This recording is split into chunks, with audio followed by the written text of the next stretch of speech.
জীবনে মরণে বাস প্রবাদটি শুধু কথাই নয়, বাঙালির জীবনের বাস্তব চিত্র। জন্মের পর নাড়ি কাটা থেকে শুরু করে শেষ বিদায় পর্যন্ত বাসের সঙ্গেই পথ চলা। বাড়িঘর, আসবাবপত্র, কৃষি সরঞ্জাম, মাচা, বাদ্যযন্ত্র দৈনন্দিন জীবনের অবিচ্ছেদ্য অংশ এই সবুজ সম্পদ। প্রাচীনকাল থেকেই বাংলার গ্রামাঞ্চলে বেড়া, ঘর নির্মাণ, জ্বালানি সবখানেই বাস অপরিহার্য।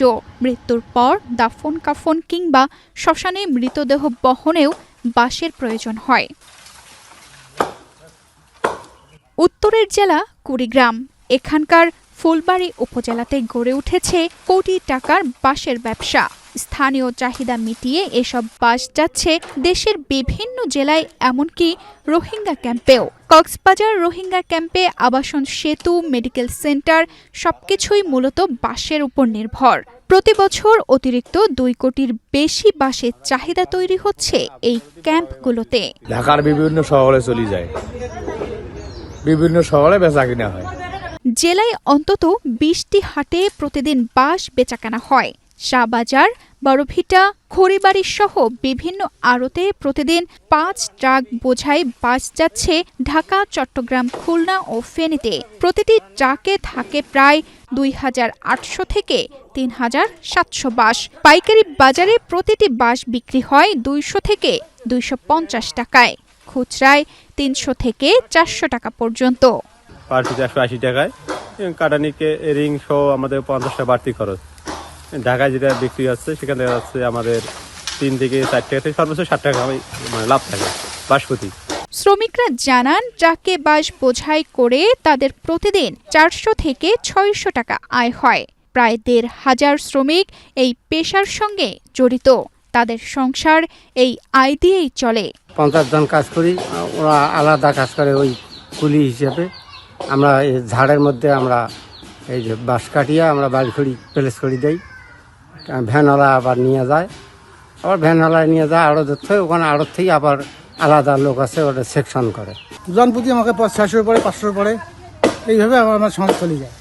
কাজ করি আমরা, বাল বাচ্চা বাঁচাই, এই আমাদের কর্ম। এক ব্যবসায়ী 40 বছর ধরে এখান থেকে বাঁশ কিনে দেশের বিভিন্ন জায়গায় বিক্রি করছেন।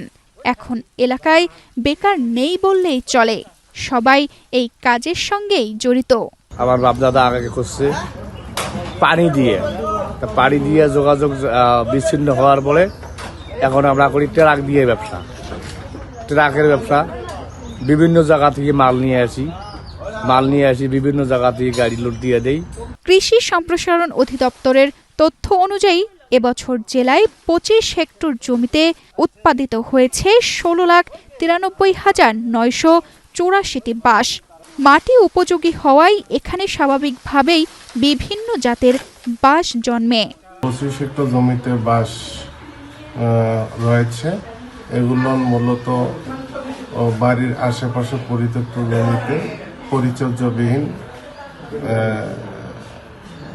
পরিচর্যাবিহীনভাবে উৎপাদন হচ্ছে।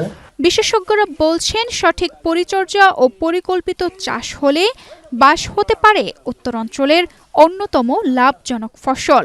এতে যেমন কৃষক, শ্রমিক লাভবান হবেন, তেমনি পরিবেশ রক্ষা ও পরিবেশ বান্ধব কুঠির শিল্প গড়ে উঠবে।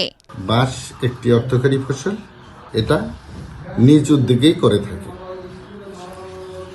এই বাঁশ থেকে বাঁশ বিক্রি করে কৃষক এবং শ্রমিক, ব্যবসায়ী উভয় লাভবান হচ্ছে। এটাকে যদি একটু পরিচর্যা করে চাষ করা হয়, তাহলে কৃষক, দিনমজুর এবং ব্যবসায়ী উভয় আরও বেশি লাভবান হবে। জীবনের শেষ থেকে শুরু পর্যন্ত বাঙালির অবলম্বন বাঁশ। কুড়িগ্রামের ফুলবাড়িতে সেই বাঁশই আজ গড়ে তুলেছে কোটি টাকার সবুজ অর্থনীতি। তানজিদা রহমান, ইনায়া, বাংলাদেশ প্রতিদিন।